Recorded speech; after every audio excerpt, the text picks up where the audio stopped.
Now, over the next decade, the UK government says it wants to see even more land given the kind of special protection that's enjoyed here. But can it deliver? Here's Charlotte.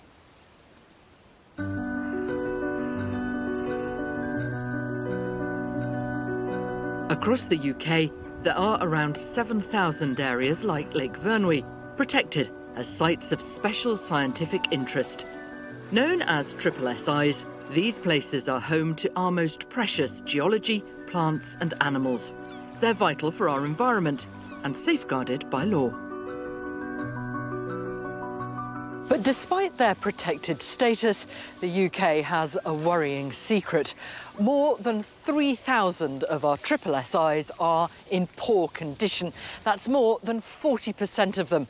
And that threatens the plant and animal life that call them home.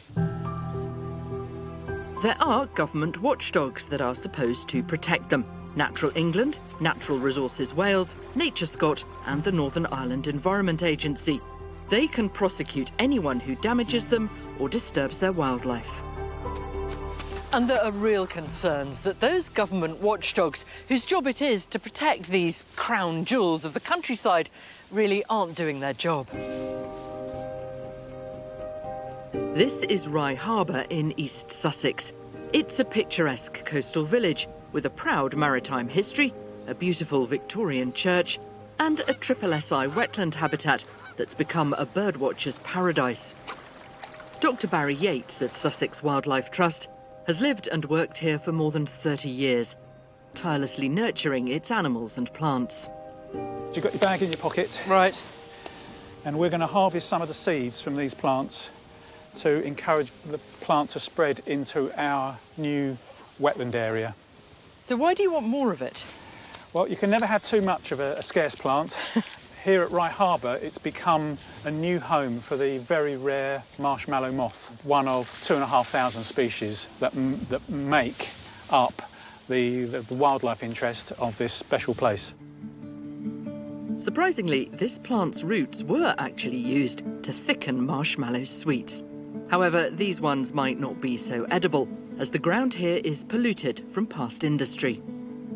It is incredibly peaceful here, but you don't have to look far to see human life. We've got the town and, of course, bits of industry. Yes, the industrial area adjacent to the nature reserve has a long history, and sadly there's a legacy of pollution. Chemicals are in the ground, and we're concerned that whatever's in the ground might get into the blackberries. So every year we put signs out asking people not to pick and eat the blackberries. Despite historic pollution, the SSSI and industry have been civil neighbours, until now.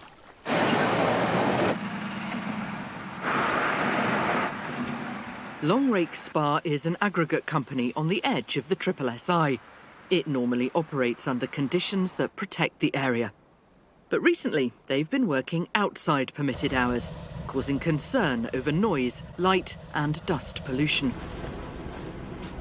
The company told us these dust clouds were isolated incidents and that they temporarily extended working hours for safety and increased demand during COVID.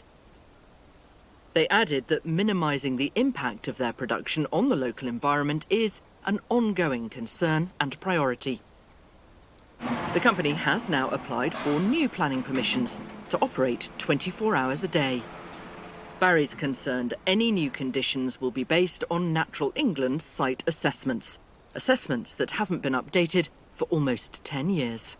There's a lack of understanding, a lack of up-to-date knowledge about the site. And as an example, 10 years ago, we didn't have the marshmallow moth. So that's just one of the 300 rare species where the condition assessment isn't up to date. I feel that the knowledge of the site is really important when it comes to making decisions about the future of the site. And this is a problem across the UK. More than 70% of SSSIs in England haven't been checked in the last 6 years. Scotland haven't checked 30% of theirs. And in Wales...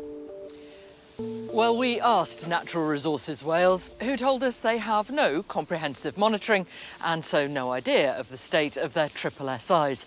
The Northern Ireland Environment Agency, well, they didn't respond at all.